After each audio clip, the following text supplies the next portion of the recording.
எல்லாருமே கஷ்டப்படுறாங்க, அவங்களுக்கான பலன் கிடைச்சிக்கிட்டு தான் இருக்குது. ஒருவேளை கண்டிப்பாக இணையலாம். ஆமாம், அது எப்படின்னு சொல்ல முடியாது. இல்லை அது இப்போ அண்ணன் அடுத்து ஒரு பெரிய படத்தை இயக்கிட்டு இருக்காங்க, இயக்க போகிறாங்க. எல்லாத்துக்கும் தெரிஞ்ச விஷயம்தான். பாடி வாசல் சூர்யா அண்ணன் படம் அண்ணன் இயக்க போகிறாங்க. கண்டிப்பாக அடுத்து அண்ணன் கூட சேர்ந்து எனக்கு ஆசை, நிறைய ஆசை இருக்குது. கண்டிப்பாக ஏதாவது பீச்சர் நடக்கும்னு நினைக்கிறேன். எனக்கு இப்போ நல்லா தான் போயிட்டு இருக்குது. நான் அதை குறை சொல்ல வரல. எனக்கு இதுவே எனக்கு அடுத்து கமிட்மெண்ட் நிறையா இருக்குது. ஸோ ஆமாம்,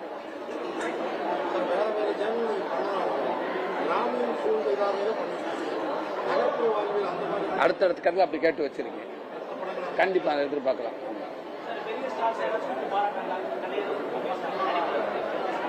கண்டிப்பாக நிறைய பேர் எனக்கு வாழ்த்து சொன்னாங்க, நிறைய பேர் பேசியிருக்காங்க. நண்பர்களும் எனக்கு எல்லாம் பேசிக்கிட்டு தான் இருக்காங்க.